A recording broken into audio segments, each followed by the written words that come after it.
বন্ধুরা, post office আনলো এমনই এক সরকারি স্কিম যেখানে আপনি মাসে মাত্র 100 টাকা দিলেই ভবিষ্যতে পেতে পারেন হাই ভ্যালু রিটার্ন বা হতে পারেন কোটিপতি।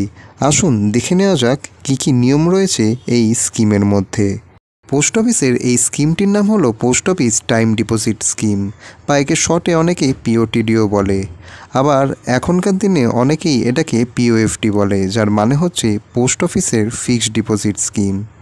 এটা হলো এক ধরনের নির্দিষ্ট মেয়াদের বিনিয়োগ, যেটা আপনি পোস্ট অফিসে নিজেই করতে পারেন।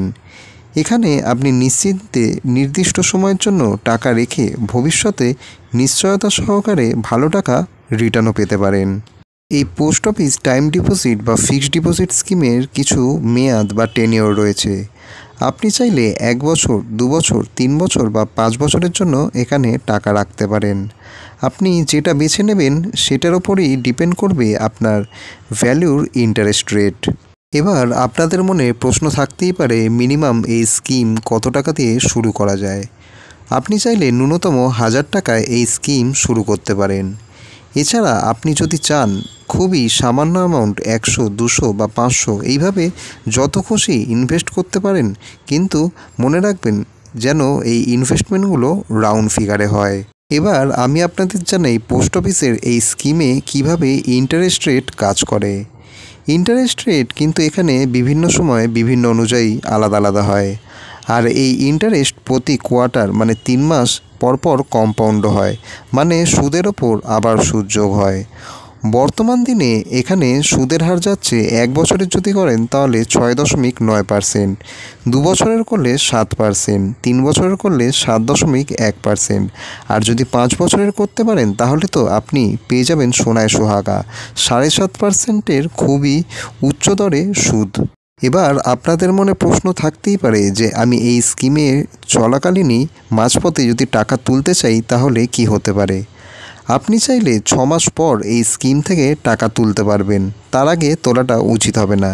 কিন্তু 1 বছরের আগে যদি আপনি টাকা তুলে ফেলেন তাহলে এখানে সেভিংস অ্যাকাউন্টের সুদ অনুযায়ী আপনি টাকা পাবেন, মানে ইন্টারেস্ট রেটও অনেকটা প্রায় কমে যাবে।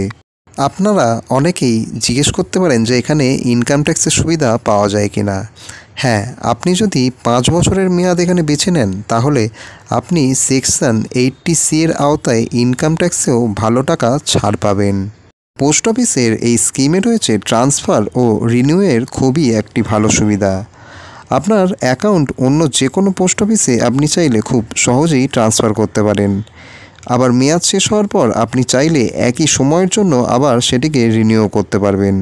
আবার কিন্তু এই জিনিসটা মাথায় রাখতে হবে, আপনি যখনই রিনিউ করবেন সেটা কিন্তু হবে তখনকার ইন্টারেস্ট রেট অনুযায়ী প্ল্যান। পোস্ট অফিসের এই স্কিমে আপনি পাবেন খুবই ভালো একটি সুবিধা, যার নাম হচ্ছে নমিনেশন। আপনি চাইলে একজন নমিনি রাখতে পারেন যাতে ভবিষ্যতে আপনার কোনো ধরনের সমস্যা না হয়। তো বন্ধুরা, এবার আমরা জানব কিভাবে পোস্ট অফিসে এই অ্যাকাউন্ট আমরা খুলতে পারবো।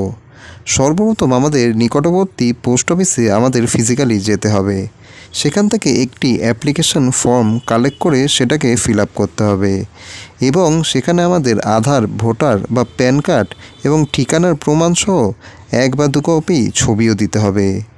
ব্যাস, আমাদের অ্যাকাউন্ট কিন্তু পোস্ট অফিসের থেকেই তৈরি হয়ে যাবে। এবার সেখানে আমাদের জানাতে হবে যে আমরা কোন স্কিমে ইনভেস্ট করতে চাই, আর সেটা জানানোর পরেই আমাদের পোস্ট অফিসের টাইম ডিপোজিট স্কিম একদম আমাদের নিজেদের নামে নথিভুক্ত হয়ে যাবে। তো বন্ধুরা, ভিডিওর পরে আপনারা অতি অবশ্যই কমেন্টে জানান যে আপনাদের ভিডিওটা কেমন লাগলো। এরকমই ফাইন্যান্স রিলেটেড আরও ভিডিও পাওয়ার জন্য চ্যানেলটাকে সাবস্ক্রাইব করে রাখুন। দেখা হচ্ছে পরবর্তী ভিডিওতে।